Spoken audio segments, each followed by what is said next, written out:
Le suivant, c'est bien la suivante. Bonjour tout le monde, bonjour prof. On va consacrer notre partie pour présenter la définition de l'estimation par intervalle de confiance.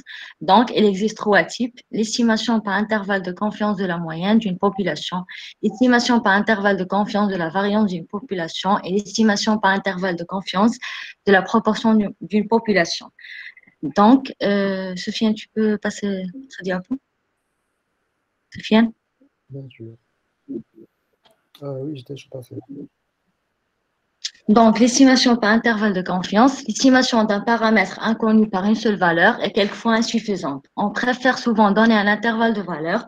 On cherche des intervalles dits intervalles de confiance qui contiennent la moyenne inconnue, l'écart type inconnu, le pourcentage d'une certaine propriété que possède la population. Donc, l'estimation par intervalle de confiance, donc, comme on a déjà expliqué dans la première partie, l'estimation ponctuelle veut dire quand on estime les paramètres de la population par une valeur, alors que l'estimation par intervalle de confiance, on estime les paramètres de la population tout un intervalle. Par la suite, on a la définition en intervalle de confiance, soit X une variable aléatoire dont la loi dépend d'un paramètre inconnu.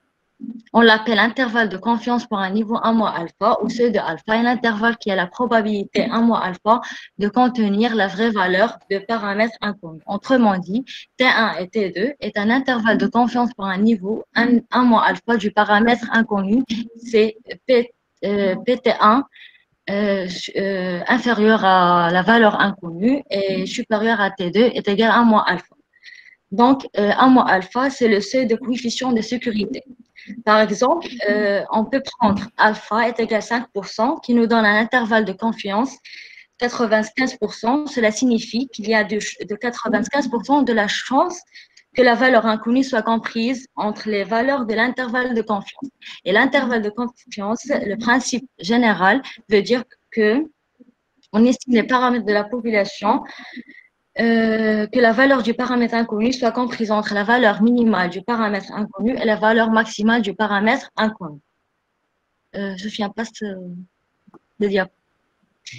Par la suite, on va traiter la définition de l'estimation par intervalle de confiance de la moyenne d'une population. Sophia, passe le soit X une variable aléatoire et X1 jusqu'à Xn, un échantillon de X. Nous avons vu que la moyenne X d'un échantillon aléatoire permet d'estimer la vraie moyenne de la population. Nous voudrions estimer également la précision de cette moyenne, c'est-à-dire donner une marge d'erreur en intervalle de confiance. Donc, il y a deux types de cas. Il y a cas d'une population de distribution connue et cas d'une population de distribution inconnue.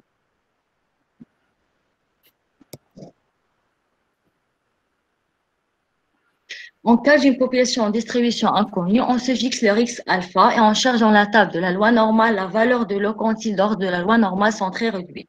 On peut écrire donc que P moins Z 1 moins alpha sur 2 inférieur X bar moins M sur l'écart type sur la racine M supérieur à Z 1 moins alpha sur 2 est égal à moins alpha. Ceci, c'est la démonstration pour calculer l'intervalle de confiance de la moyenne. Donc, l'intervalle de confiance de la moyenne est égal X bar est égal M inférieur à X bar moins Z à moins alpha sur 2 fois l'écart type sur la racine N supérieur ou égal à X bar plus Z à moins alpha sur 2 multiplié par l'écart type sur la racine N. Donc, on va traiter un... Sophia ? Donc, on va traiter un petit exemple dans le cas de l'écart type connu. Une machine produit en grande série des objets de masse théorique, 180 grammes. On admet que la variable aléatoire qui associe un objet, sa masse, a pour l'écart type 0,92. On prélève un échantillon de 100 objets et on mesure la masse de chacun. On obtient une moyenne de 179,93. Donc, on va déterminer un intervalle de confiance de la masse au seuil de risque 1%. Donc, on a dans les données n, petite n, c'est la taille de l'échantillon égale à 100. Je viens de faire l'exemple. On a dans l'exemple n est égal 100. et l'écart type est connu, et la moyenne X bar est égale à 179,93. Donc, Sofiane. Voilà. Donc, soit X, la variable aléatoire qui renvoie la masse de l'objet I de l'échantillon, on cherche un intervalle de confiance, on sait qu'à proba 1 moins alpha. Donc, dans le cas de l'écart type connu, X suit la loi normale. Donc, on va déterminer l'intervalle de confiance est égal X bar N moins Z 1 moins alpha sur 2 fois l'écart type sur la racine N. X bar encadré inférieur à X bar plus Z 1 moins alpha sur 2 multiplié par l'écart type sur la racine n. Soit alpha est égal à 0,01, équivalent est égal à 2,58. On va la chercher dans la table de la loi normale. Donc, on va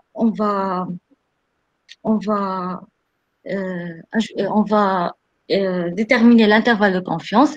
Et donc, X bar est égal à 79,93 moins 2,58 multiplié par 0,92, c'est l'écart type connu, sur la racine n. Et donc, l'intervalle de confiance de la moyenne appartient dans l'intervalle. La valeur minimale, c'est 179,69 et la valeur maximale, c'est 180,17.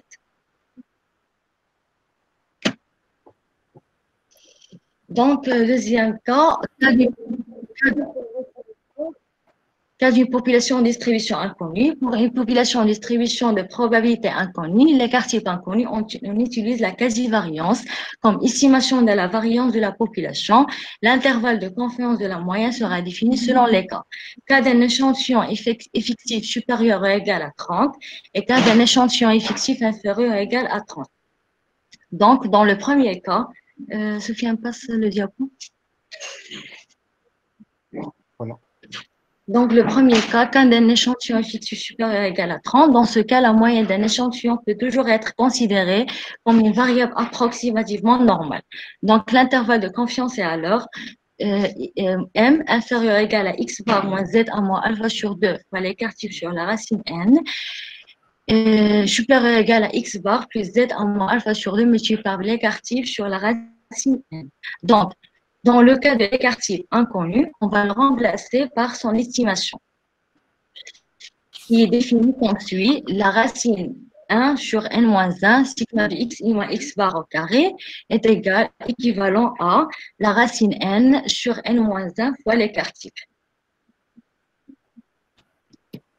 Je viens pas ça. Donc, l'intervalle de confiance de la moyenne sera défini comme suit.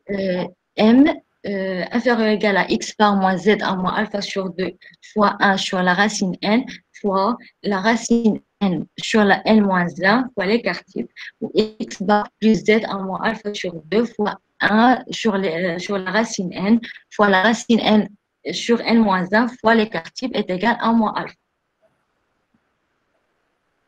Bien. Cas d'un échantillon inférieur ou égal à 30, dans ce cas, la moyenne d'un échantillon va être remplacée par Z1 moins alpha sur 2 par la valeur T1 moins alpha sur 2, l'intervalle de confiance est alors. Donc, dans le cas de l'échantillon inférieur à 30, on va remplacer Z1 moins alpha sur 2 par la valeur de n degrés de liberté. Donc, X va suivre la loi de Students. Donc, l'intervalle de confiance va définir comme suit. X bar moins T1 moins alpha sur 2 fois l'écart type sur la racine n, encadré par m, X bar plus Z 1 moins alpha sur 2 fois l'écart type sur la racine n est égal à 1 moins alpha. Et par la suite, je vais présenter un deuxième exemple en cas de la population inconnue, c'est-à-dire l'écart type inconnu. On a un exemple, un échantillon de 15 étudiants d'une faculté a donné les noms suivants. Estimer la note moyenne et l'écart type des notes pour l'ensemble des étudiants de la faculté. Premièrement, on va calculer la moyenne et l'écart type. Et deuxièmement, on va estimer l'intervalle de confiance pour la moyenne au seuil de risque 5%. Solution. Donc, on va calculer premièrement x bar. On sait que x bar est égal sigma de xi sur n est égal 9,4 et donc l'écart type est égal, la racine sigma de x bar au carré sur n-1. Donc l'écart type inconnu, on va le remplacer par son estimateur. C'est donc 3,9243. Puisque n inférieur à 30 et l'écart type inconnu, donc l'intervalle, on va remplacer z1 moins alpha sur 2 par t moins alpha sur 2. Donc x va suivre la loi normale, la loi suivante.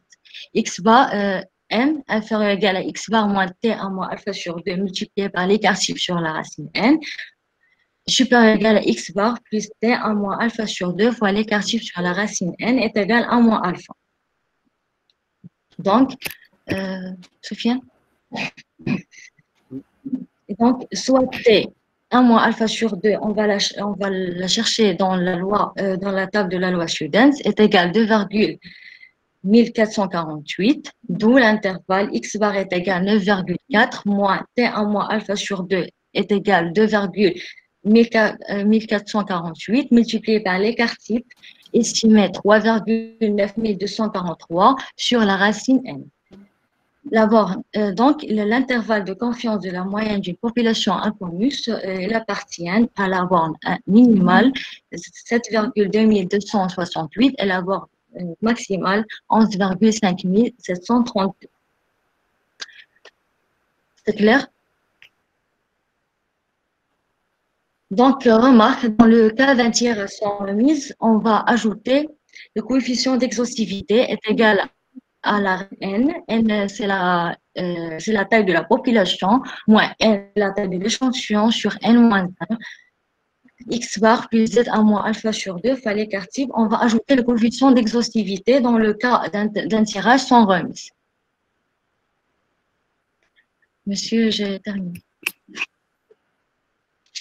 Oui, s'il y a des questions. S'il y a des questions, n'hésitez pas à me poser. Oui, c'est une partie très riche, purement calculatoire. Souvent, on pose des questions à propos de cette partie, mais vous devez la bien savoir, ainsi que vous avez déjà vu cette partie.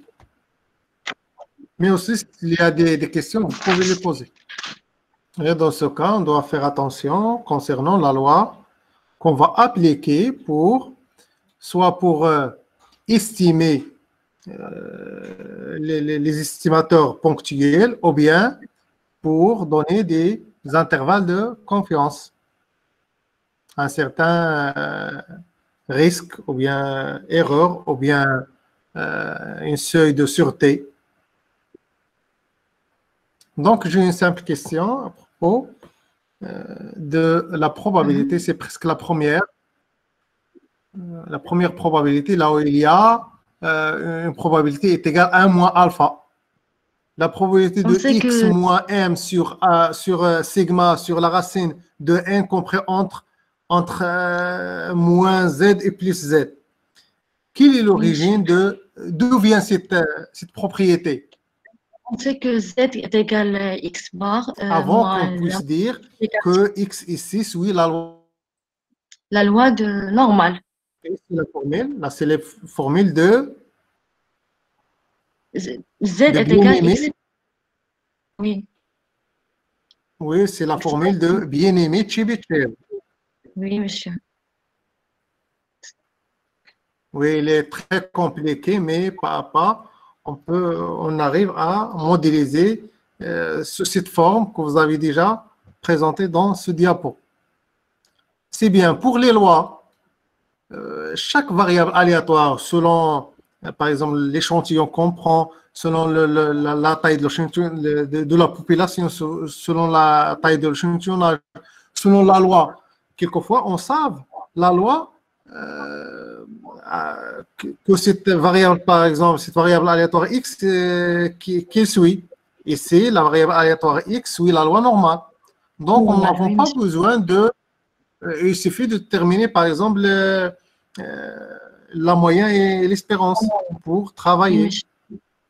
Ou bien pour trouver ces valeurs à travers le célèbre table de la loi normale. Oui, monsieur. C'est bien? C'est bien, monsieur. Donc, y a-t-il des questions Oui, de rien. Pour les autres étudiants, y a-t-il questions? Donc, vous avez tous comment on peut extraire, par exemple, des probabilités à partir du tableau de la loi normale. Ainsi, le tableau de student avec un degré de liberté. Ça dépend de N, de la taille de l'échantillon. Donc, on passe, il n'y a pas de questions, on passe.